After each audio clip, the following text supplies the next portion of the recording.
Hello, everybody. Welcome to Sunday School Dropouts. We have another fun episode for you today. We are in our story series, and today we are going to be joined by author Ryan George. He just wrote the book, Hurt and Healed by the Church, which I would highly encourage you to go take a look at. We are going to be talking about that today, as well as his upbringing as a pastor's kid inside of the Independent Fundamental Baptist Church and all sorts of things that went on as a result of that.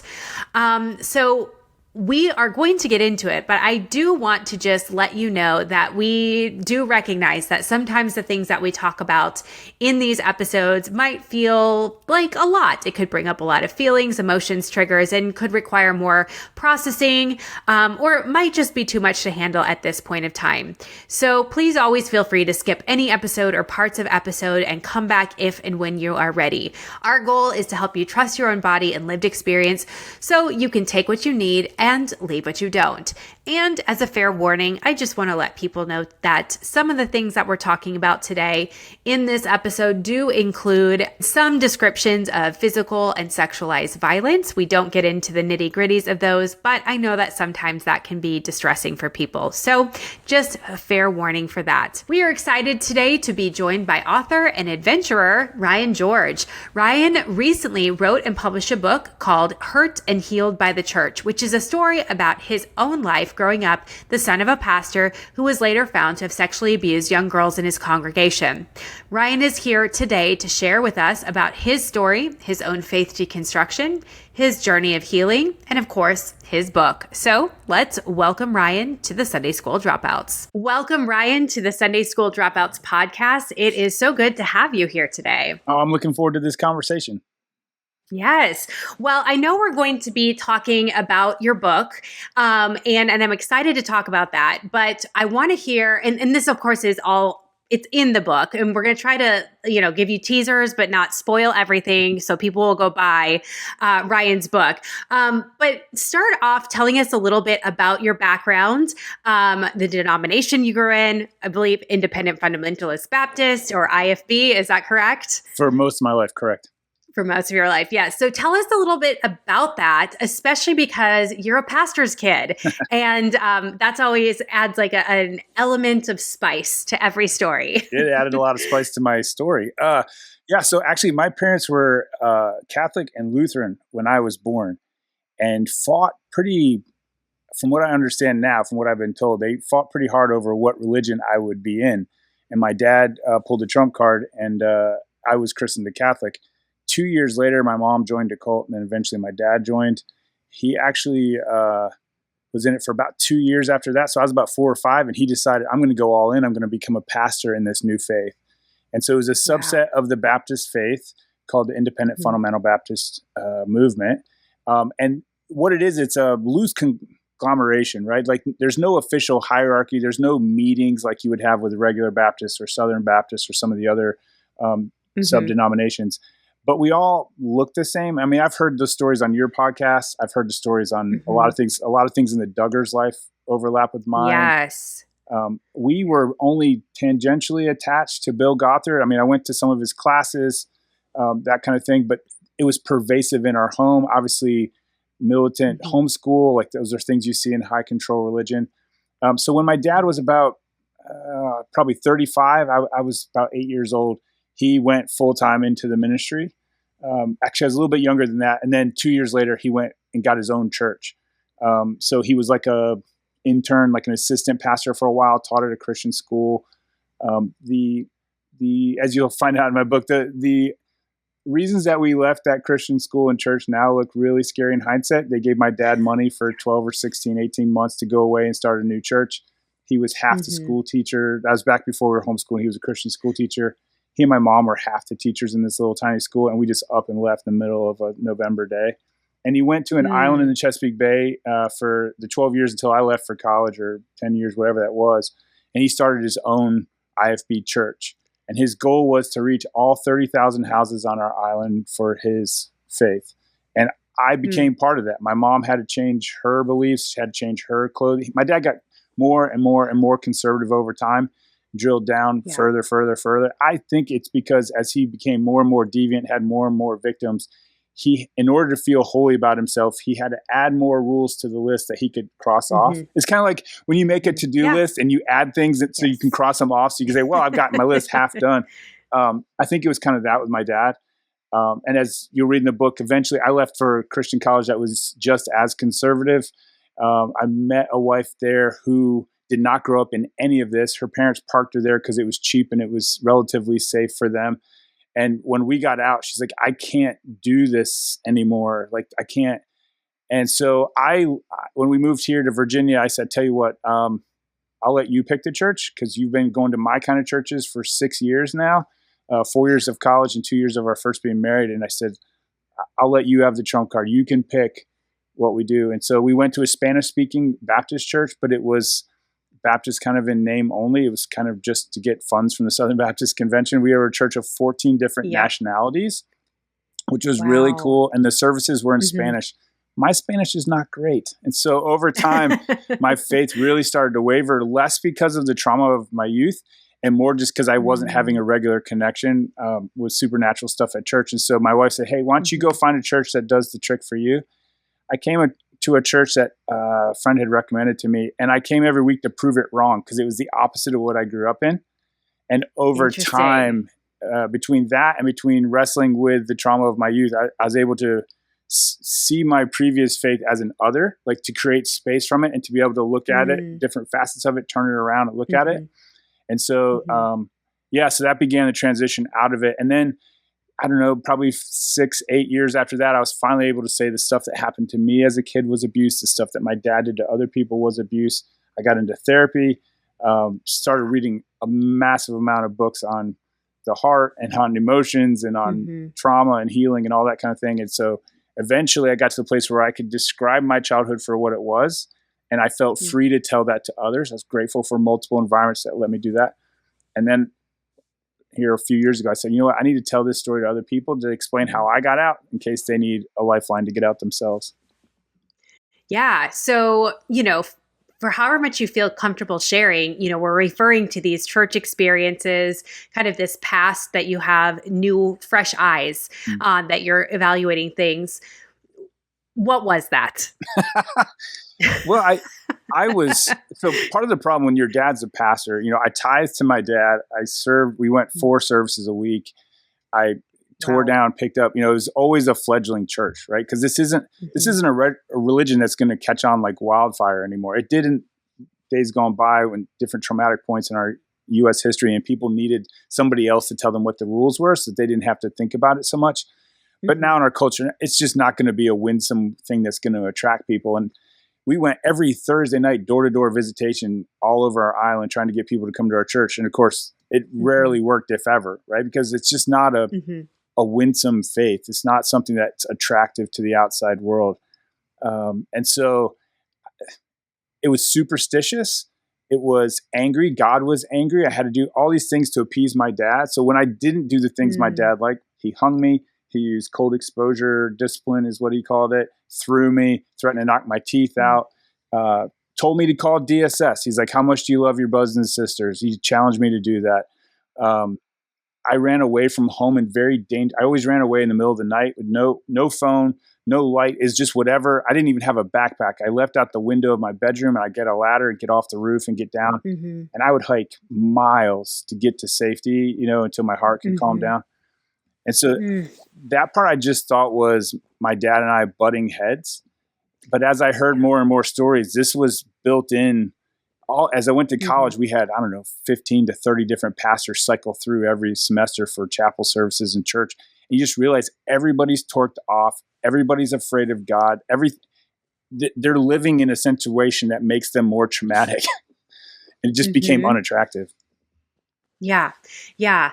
I think it's so interesting to me what is acceptable in the name of God, as long as we're doing it because God said so, or it's my interpretation of the Bible, it's okay. And it really creates, for lack of a better term, a mind fuck for people coming out of it because they're we're told this is love, right? Our parents love us, God loves us, and yet by all other standards, it's abuse. And so we're now conflating the two together. Do you feel like that was something you experienced, that conflation of love and abuse, or were you able to see it as two separate things, as they should be? Yeah, so I'll give you a great example. So the last time I was supposed to get spanked, my Hmm. dad would usually have like a waiting time for himself to cool down because he's trying to convince me I'm not angry Of anymore. course, of And I course, had to yep. go to his office. He had this huge solid wood desk, and I'd have to hold the desk. And he would tell you in advance, hey, you get this many paddles. If you let go of the desk or Mm-hmm. you scream or whatever, we'll add to it. The same as when I was in Christian school, I'd have to hold my Hmm. ankles. And if I let go of my ankles, I'd get more. But the last time I was supposed to get spanked was probably middle school. And he came in, and at the time I thought, oh, my dad is being subversive and cool. He goes, tell you what, I'm going to hold on to the desk and you're going to beat me. And I couldn't do it. I just wept. I was like, Dad, I don't want to hit you. He's like, yeah, I don't want to hit you either. Yeah. Don't make me do this. And Oh, so what that did that's was it so made hard. everything else about like I made my dad Hmm. do it. Like, Yeah. which is a Yeah. common thing that predators do Hmm. with their victims. Like, hey, what? And Hmm. that would happen like when my dad would sexually assault women, we'd find out later, he'd be like, I thought you'd be okay with this. Of all the girls in the church, I thought you'd be okay with this. I thought you would like this. Mm. And so he had this pattern, and we found this out. This is rampant in the IFB movement. One of my friend's churches, the pastor would have a teenager in a church provide him oral sex in his office before he would go out and preach against women wearing pants and, Wow. all the things that IFB people are upset about, Hmm. not reading a King James version or whatever. And they have this Hmm. idea that like, no, this is your fault. Like you made this happen. And so, yeah, that absolutely confused what is love, what is performance. My wife noticed it pretty early on. We weren't around my Hmm. family a whole lot in college because we were states away. But as we started to gather as family, different family functions, she was like, dude, that's not right. And she actually confronted my dad one time to try to give him help. It's just the two of them. There's nobody else Mm. there. She said, hey, Tim, well, I think you just need to see a counselor. I think you need to deal with some of these things that are underneath the actions that we're hearing Hmm. about. And he's like, you're not a legitimate member of our family. And so, Mm. yeah, so there was this whole Wow. thing, like the permission, like, because I Hmm. picked Crystal and he didn't like her. He told me before I got married, he's like, hey, we'll officially give the blessing publicly, but we don't like who you're marrying. And it's because I was the one that he didn't get a voice in who I picked. Same with my brother. My brother eloped because my dad Hmm. refused to like his girlfriend. And it was Mm. this Damocles sword hanging over us. You do what dad says, you make him happy, Right. or else. Hmm. Hmm. Yeah. And then it's, affirmed or reiterated by, children obey your parents and all that stuff that doesn't really have an end point for a lot of denominations or Mm. religions or individual families. This is what you always are supposed to do, even if you're an adult, even if it is abuse, even if it is, deeply harmful to other people. So yeah, thank you for sharing Yeah, that. and he would quote from the Old Testament Yeah. too, that whole thing that says, if you're disobedient or disrespectful to your parents, you deserve to be stoned publicly. Yeah. And he'd be like, hey, this is a Yeah. reprieve. Me beating you up and threatening to knock your teeth Wow. out or hanging you or whatever. He's like, it could be a whole lot Mm. worse. You could be Mm. dead right now. So be thankful that this is all you're getting. Which, Yeah. again, when you transpose that onto God, then, because he's the voice of God in my life, I remember the scene in my book that opens, my dad is up on top of me. He's red faced. He's an inch or two off the end of my nose. He's yelling at me, I'm going to hell because I didn't like being homeschooled. And yeah, like that became the God I was scared of. And it took me a long time before I wasn't scared of a supernatural being, if that makes sense. Yeah, absolutely. Absolutely. I mean, and how would you not be anything other than scared? I mean, that just seems like so obvious, right? Like, I think for so many of us, we ask, like, well, why was God this, really demonstrative figure? And it's like, well, who were my parents? Why does God's voice sound so much like my mother's or my father's or my grandfather, whomever that is? And yeah, there's a direct correlation there, which makes so much sense. And then that impacts us later on in life. Yeah, my dad even blamed me for his affairs. So like he told me, he's like, your birth ruined our marriage. I was like, Oh my yeah, gosh. like just That's crazy awful. stuff. And then my mom added Yeah. to it, my senior year of high school, we butted heads a lot because she was my homeschool teacher. And I'm just such a social person. Like it was so hard. But she just said, I've thrown in the towel on you. Like, I don't want to be your mom anymore. And she sent my dad up to announce and just like, yeah, your mom doesn't want to be your mom anymore. And I tried, like I bought her a parent's ring. I have 5 younger siblings.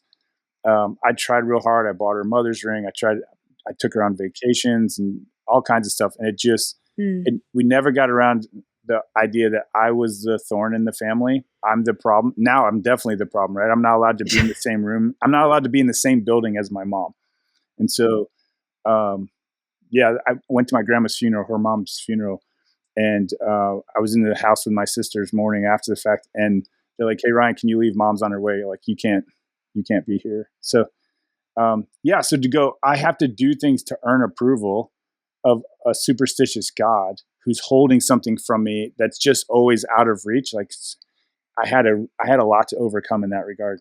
I'm really curious, is the kind of ostracization from your mother as well? Is that, I mean, I think I know the answer, but like, is that a coping mechanism? Or are you viewing it as like a coping mechanism for vilifying you so that she does not have to deal with the reality of what has been going on?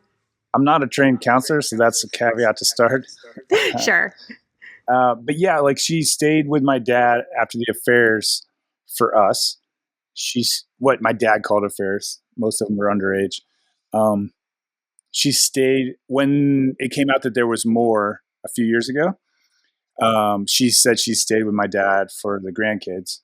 So she's making all these personal sacrifices to live with a monster that she knows did things to children and teenagers. And we still don't know how many affairs my dad had or incidents. Like my mom and I were going door to door visitation. That was a big thing for us back then. And we asked this lady, "Hey, do you have a church? Do you have a faith? We'd love to invite you to ours." And the lady goes, "Oh, I would never go to that church. That guy's having an affair." And we've never seen this lady. I don't know. To this day, I don't know who she is. And my mom's like, "Well, you just don't know my husband." Or no, that couldn't be true. That's my husband. And the lady's like, "Oh, ma'am, you don't know your husband." And we moved around a lot, like just weird circumstances as far as timing. And so I don't know how many, since I've been doing this media tour, other victims have come forward and told me, "Hey, we're not willing to come forward about your dad, but we know there's multiple, and just this one church, we have 3 girls. There's, Yeah. And so my mom has been working so hard for the sake of her reputation. I remember when she found out Ruthie in the book, who's a close friend of mine, when she found out about Ruthie, she said, "How many people know my shame?" That was the question my mom asked me. And so I have a lot of compassion for my mom. It's more sorrow for my mom than it is for my dad to go, "Man, she didn't choose this. This isn't the life she wanted. This isn't ideal." So yeah, I have a lot of, when they asked me to leave, I left within 30 seconds. Like I got up and put my shoes on. I said, "Yeah, because she needs my sisters right now. And she's not going to feel that from me." And when I pray for my mom, I pray for her healing of her broken heart, like not for retribution. I don't have a relationship with my mom to miss, right? Like there's just nothing there. Like at Christmas, I don't feel like, "Oh, I miss my mom." I just don't have that. But I do miss her having a sense of innocence and of being able to be herself. She wasn't allowed to go to college because of stuff with my dad. She wasn't allowed to pursue a lot of things. She was forced into a life she didn't want. She was required to be a homeschool mom. Like there was so much work that she had to do to maintain the IFB ideal wife, pastor's wife. She learned piano. She was practicing piano all the time, sewing everyone she could, like trying to save money everywhere we could. It was a hard life. So I have a lot of compassion. I pray for my dad too, but I have a different kind of compassion for my mom. Yeah, that makes a lot of sense. I mean, it seems maybe obvious, but when we talk about your background, what you've shared, how did that inspire the book that you wrote, which is Hurt and Healed by the Church? What are the connections there for you? Well, I'd be telling my story to friends, like just a part of it, like telling a story from my youth. And a buddy would look over me with like his jaw drop. And be like, "Wait, your dad hung you?" Like that was like it only happened once. Once is too many, obviously. But or like some of the other things that my dad would say or do, or some of the things that was said in our churches. Like I'd make a joke about this thing that we used to believe. And guys would be like, "Wait, what?" Yeah, yeah. I remember talking to yeah, it was so anyway. So what happened is I had changed so much from it. And it was so intriguing to other people that I was like, I want to tell you this intriguing story of how I got to a healthy place where a stranger came up to me in a parking lot and clasped my arms crying and said, will you pray for me? My daughter died this week. Or like this past weekend, I had two different people say, I can trust you with my tears and I can't trust other people. Or I can trust you with this hard thing I'm worrying about. And I haven't even told my wife I'm worrying about this yet. To go, how do I go from a place where my world was utterly not safe to a place where I can feel safe enough to offer safety to other people? I think it's an intriguing story. Yeah. And Yeah. it's countercultural. It's counterintuitive. Most of the people who grew up in high control religions, especially when their parents are a pastor, are so far away from belief in anything of a higher power that I'm kind of an outlier. I'm also an outlier because I'm an adrenaline junkie. I do all kinds of stuff. I jump off buildings, mountains, and airplanes on all 7 continents. And so by mixing this thriving life that people see, I get called Bear Grylls, I get called Bob Goff, I get called all these things of guys who are out there living these thriving lives and go, oh, by the way, I have this really weird backstory. And so when I was talking to my publicist about my last book, which talks about my connection of adventure and faith, like how those two things are intertwined for me, she goes, whoa, you have a life story here. You need to go write a book. And I was like, really? You think there's something there? She's like, do I think there's something there? Go write that book. And so I jumped on a plane and went to Vancouver, Canada, and I just holed up in an apartment overlooking the water and wrote like crazy. I love that.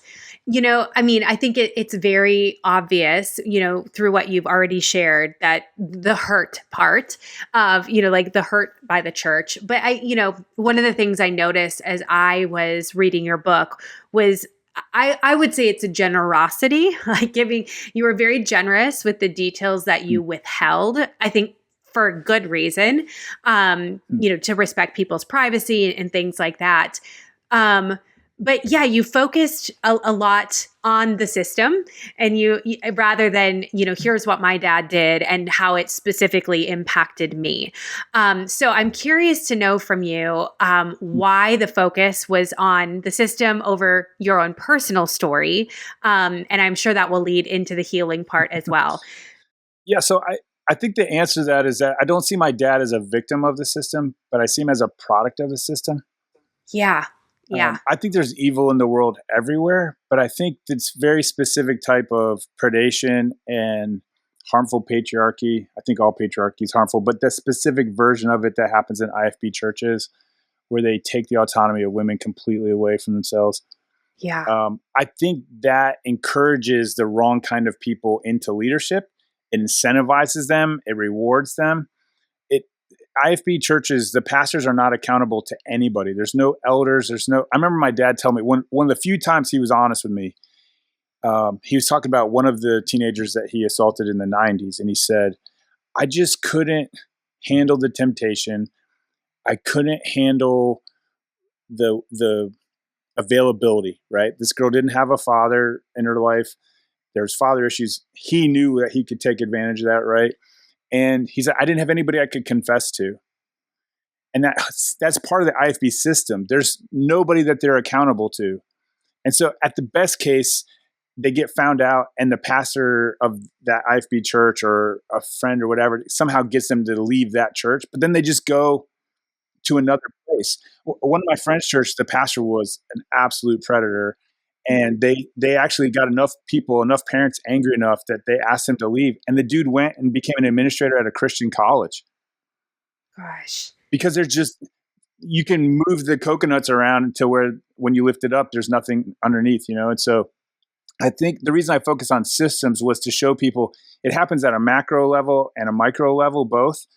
And to point out the places in my own heart where I'm tempted to not be accountable to other people, to not share what's really going on in my heart, to try to give compassion to people, to say, hey, there is a way out.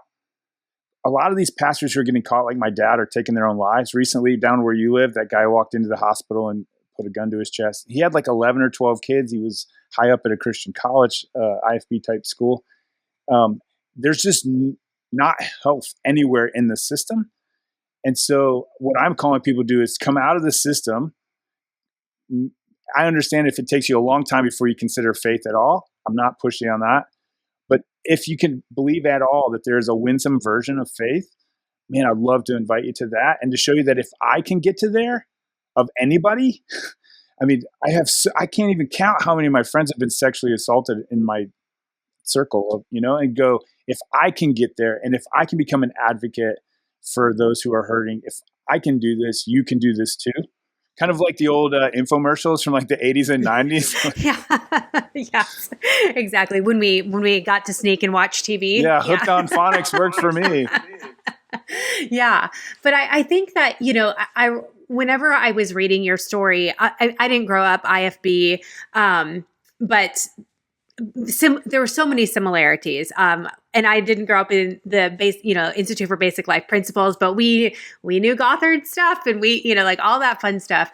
And it just, every time I hear somebody's story, it strikes me at how much the same they are. And I don't mean that to diminish the uniqueness of any one person's story, but I think that to your point of like, it's so rampant, like it's not just in the Independent Fundamental Baptist Church. It's not just in the Southern Baptist Convention. It's not just in the LDS Church. Like when we're in this patriarchal system that has God as the authority for making the patriarchal system run the way that it's quote unquote supposed to, it is a hotbed for power and dynamics of power and control and ultimately abuse to be just rampant as like almost like woven into the tenets of how the church functions, essentially, which is really sad and really scary because there are so many people, to your point, that are being severely abused and severely harmed, and then their faith is,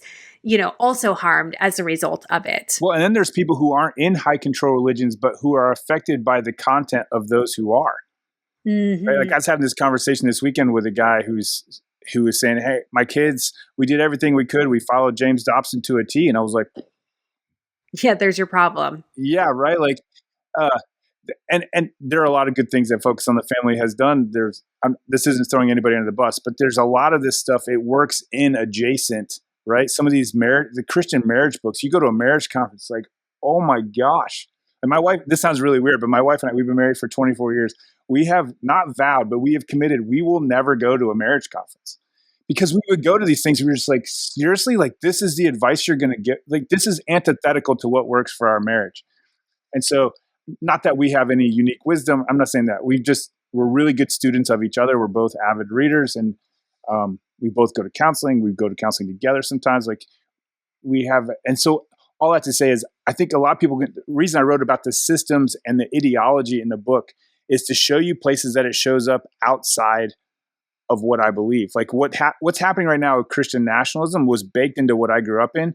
And I have guys who go to non-denominational churches or nothing close to IFB who've bought into the same lies about Christian nationalism or about female autonomy or whatever it is. Like the way they look at missions, right? There's such jacked reasons for the condensation of white saviorism, whatever. You can see that in just about anywhere. And so the reason I focus on the systems is to make us evaluate all of our stuff. There's stuff of it in my church that I've talked to my pastors about. It's like, this isn't cool right here. And I'm thankful that they listen. Like one of the stories, I don't know if I told it in the book or not, but when I first came to the church, I attend now. My wife's on staff there. We've been there for 18 years. They had this environment for people to say, what should church even be? And because I was searching, I was really curious. And I remember the small group leaders in there, they said, we're having a hard time believing that God is good right now. We've been trying to have kids. We've got to the point now where we have to decide if we're going to mortgage everything to try to do this IVF thing or go into adoption or just accept childlessness. And my leader said, we have a hard time believing that God is good. And so when all of my faith environments have people like that right now, they go, this is hard for me. I don't know that I agree with all of this. This is the parts that I can hold on to. And so that gave me a freedom to hold everything I believe up to the light and go, hey, I need to evaluate what I actually believe and what of this I can keep. And obviously that was not anywhere near allowable in what I grew up in. Yeah, the asking of questions is seen to be so dangerous, or the doubting of God's goodness, right? Like, yeah, cannot do that. I was really struck by, as you talk about in your book, the healing part, like you were hurt by the church, healed by the church, and the faith principles that you follow now, I mean, are so vastly different than, how you grew up, which is inspiring in some ways. Cause what you said earlier is there's so many people that grew up in environments like this that have walked away and have said, I cannot do that anymore. Like that is not for me. And I would probably put myself in that camp, though I hold everything very loosely. But there's so many times, and even as I was reading your book, I was like, well, if that had been the God that I had grown up with, if that had been the way that I had been taught about how to live, like I think my whole life would have been different, but also like my ability to consider, higher power, spirituality, things like that would have been drastically different as well. So what was that journey a little bit for you of like being healed by the church? I mean, I know you said your wife got you into a different type of church and then you kind of did some searching after that. But what was that for you that was so healing because of what the church offered you? Yeah, so it's multifaceted. I'll try to keep this short. But first of all, when I came to this church, all the pastors were adventurers. So one was an ice climber and a whitewater paddler. One was a wilderness guide and a motorcycle racer. One flew experimental aircrafts. Some of my local, like the other sub leaders in the church were like whitewater guides and backpacking experts and all these things that I grew up without. I grew up on an island in Chesapeake Bay. Our highest elevation was 19 feet above sea level, and it was probably the overpass. And now I live in the mountains of Blue Ridge, Virginia, and I'm getting invited. My first trip, my pastor invited me to Patagonia, and I'm hiking, Fitzroy. And I start connecting that faith is an adventure. And my dad was crazy like that. Like the first time my dad drove a car, he put it up on two wheels. He would jump off bridges and waterfalls. My dad was a skydiver. The plane before his and after his crashed, and he still jumped, right? Like, so that part was always attractive to my dad. And it just so happened that the church I got led to was pastored by healthy men who had that in them. So they took that father position, right? And he said, hey, come on an adventure with me. Learn from me. Like, never called me son, never treated me like a son, treated me like an equal, but we're safe place. And again, to say, hey, I don't know how much of this, I'm still figuring this out. I saw apologies. I heard people say, hey, I've gotten this wrong, right? So that was part of it. The other part was I don't know what it is, but I have a bunch of friends who were safe hearts. Like I kept getting led to people who had safe hearts and eventually into therapy. Coming up on 6 years of weekly therapy now, just a safe space. And then I think the other part was I started having these intimate encounters with God because I would ask for them. So there's a verse in Proverbs that says, God delights in hiding things, but it's the glory of kings to uncover them. And then, of course, Jesus in his ministry said, hey, you can find out stuff about me if you search. Like, it's almost like there's this scavenger hunt or hide and seek. And so I called him on that. So I've been to all 7 continents, over 30 countries. I've surfed in the Arctic. I've ice climbed on 5 different continents. I think bungee jump, all this kind of stuff. And before I go on these trips, I said, God, would you reveal what it is about your heart that I'm supposed to find when I go here? Or even on a weekend motorcycle trip up in the mountains, will you show your heart for me? And I could fill a book with the answers to those prayers.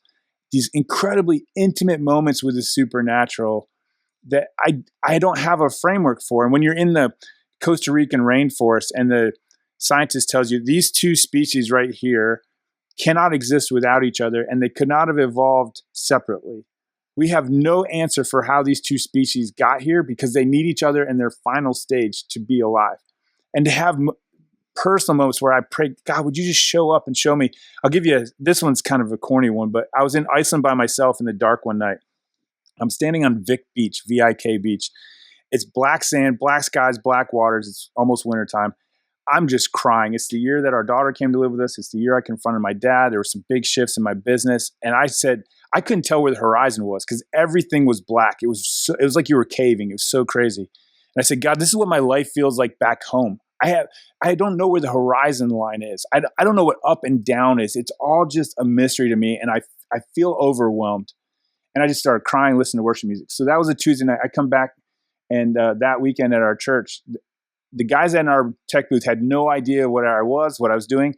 Behind the lyrics of our music about that we can trust God, whatever, was stock video clips from the exact place where I had been standing on Tuesday night in Iceland.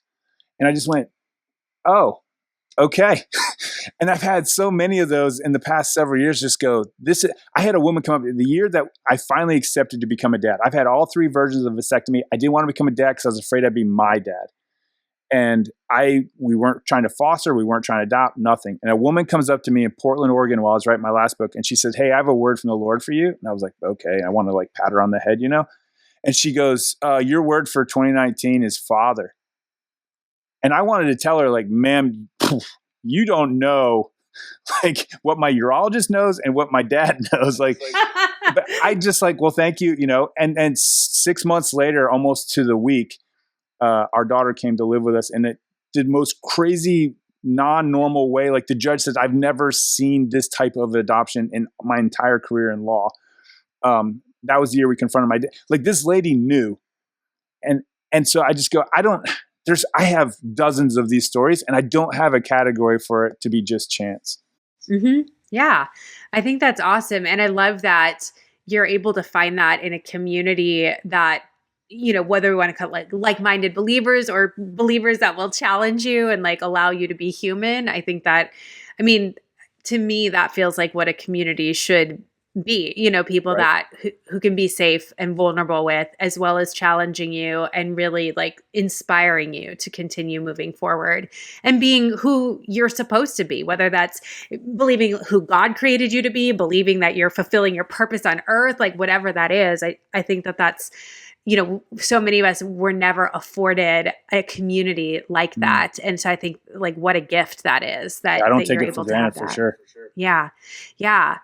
I'm curious to know, what is it that you hope people will take away from your story, from your book that you just wrote?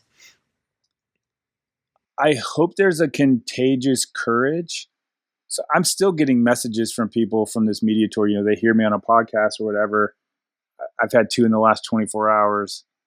And they're like, you're giving me the courage to confront somebody, or you're giving me commiseration that's giving me a little bit of hope that there's a light at the end of this tunnel, like that this will be worth it. I had one lady, she said, I'm coming off the mission field to confront my abuser back in the States. And man, it hits your heart. Like, man, I know how much those tickets are from South America back to the States, and how hard it is to confront an abuser. And so that's what I'm hoping for, that people can read it to be a voyeur. That's fine. There's not a lot of actual voyeur type content, as you know from the book. Most of it is about the systems that make it possible. But I do hope I have enough in there to make people curious to see themselves in my story, and then to lean into that, to have the hard conversations, or even I firmly believe sometimes hope is the hardest thing. And if I can say, no, there's a chance, you know, I think of that movie quote. So you're saying there's a chance, from Dumb and Dumber. Dumb and Dumber. It's like, yeah, like that, a 1 in a million chance that you could find healing, whether it's in a faith community or not. I get it. Like it could be a totally different way, but that's where I found it, and that's where I continue to find it. And if I can encourage people to be curious, you know, one of the things, so on my international trips, one of the hardest things to do is convince somebody to try some of this stuff. Like it's totally safe. It doesn't look safe, but it's totally safe the way that we do it. And I get the fear, but it's kind of like when you teach like a fourth grader, you're like, someday you're going to love kissing girls. And they're like, ew. You're like, no, I'm telling you, like when you go out on the wings of that plane, there's nothing like it in the world. Trust me, you know? And it's like that with my faith too, to go, hey, I know this is a hard surrender, to go, I need to believe that God is good, that he's a good dad, or a good mothering figure, with like a hen trying to pull me under her wings. What I'm telling you is that the dopamine and the all the different connection chemicals on the other side of this are worth it. Like scientists are still trying to figure out if it's proportional, but basically the more scared we are, the more adrenaline we get, right? And I don't know if it works the same with oxytocin and all these other chemicals, but what I'm telling people is there's some sort of reward waiting for you on the other side of you doing a hard thing. Yeah, that's awesome. Which I think, you know, one of the questions we end these episodes with is I think maybe the answer that you just said, but you know, like if you think about that person that maybe have the same background or similar background to you, whether that's high control religion, a pastor father, somebody who was abusive in their family lineage, and they're just starting out. They're one step into the healing journey or walking away. Like what is the piece of advice or the hope that you would want them to have if they're just starting? Man, just even that it's possible. But I would also encourage them to be really curious about themselves. Like so many times when you know this better than I do as a counselor, but like people don't recognize a world outside of their trauma. Like that's all they know, if that makes sense. Even once you're Absolutely. out, that's still the filter that you see the world. To go, maybe there's another filter. Maybe there's another way I can look at this. It's still going to be hard. It's still going to be painful. I'm still going to spend every Christmas for the rest of my life without my parents, right? There's still going to be a vacancy there. But could there be something? I've said this multiple times. I've lost a lot of family, but the people that God has brought in, chosen family into my life, are honestly an upgrade in a lot of ways. They're more emotionally healthy. They're more, you know what I'm saying? They're better listeners. They're not angry people. I was like, I'd rather spend the rest of my life with non-angry people anyway. But that hope is expensive. I'm working on an essay right now about all the things that comfort costs us. Because there's so many beautiful things on the other. I was totally scared to ask my girlfriend to be my wife, right? But what was waiting on the other end of that? I was absolutely scared when I started my business 22 years ago. I had no idea I could ever do what I'm doing now in life. And so we were talking about this last week at our Bible study. I think so much of our resistance to try what Jesus invited us into is we have a lack of imagination to go, oh, maybe it could be totally different and better than I've ever thought it could be. It'll look different. I didn't think I'd be a father of an African-American 5'2" daughter.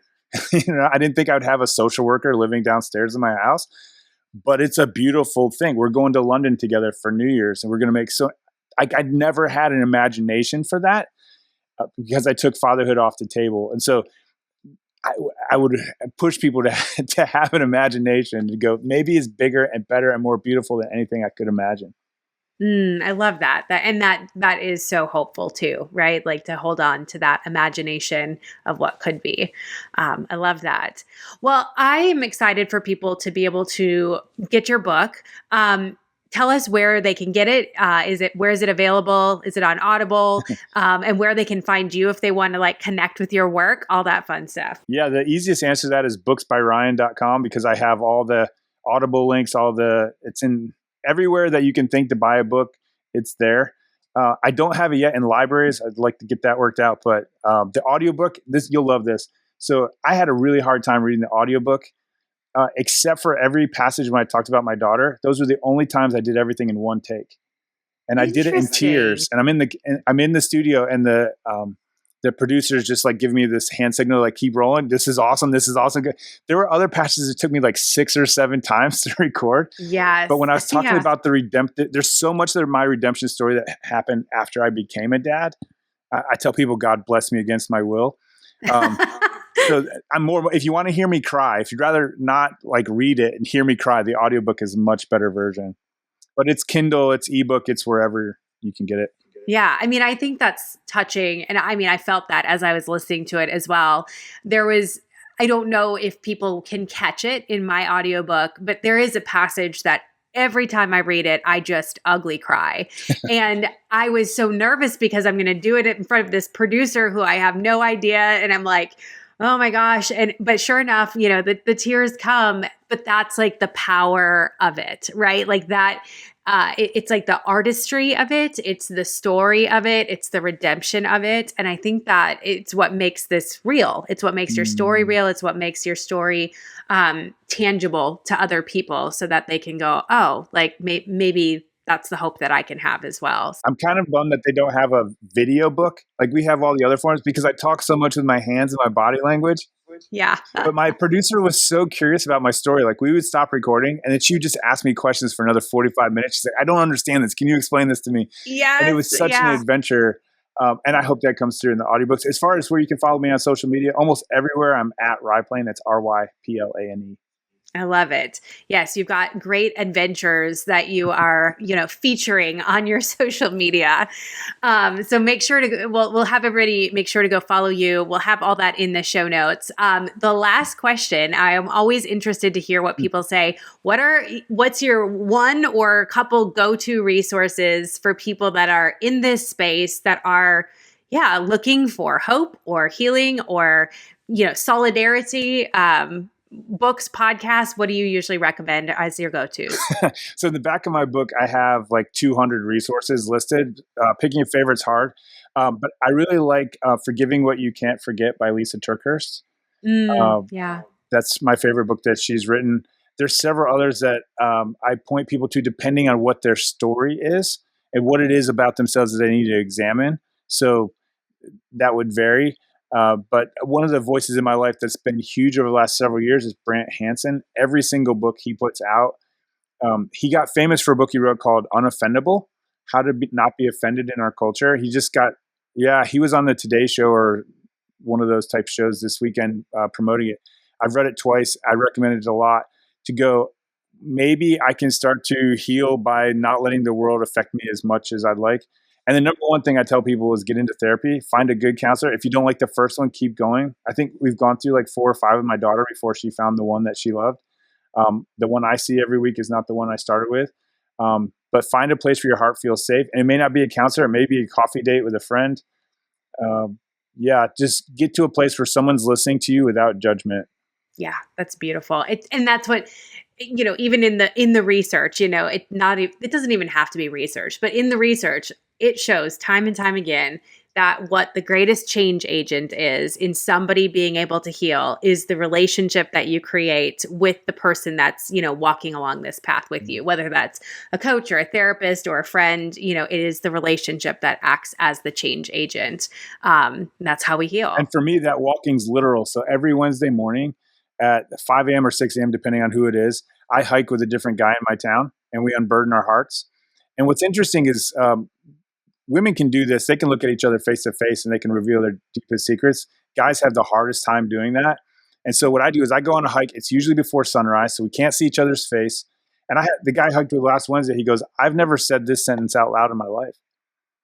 And I've had things like that with him. I was like, "You're the first person I've ever told this to other than my wife," And we do the same thing on Wednesday nights around a fire because guys will look into a fire and they'll confess things, not necessarily sinful things or harmful things, but more like worries and insecurities and doubts and stuff like that.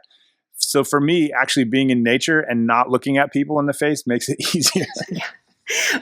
I don't do a lot of like in-person therapy anymore. But when I do, it is on a trail and it is side by side walking together. There's a modality that I created and I use it with my clients.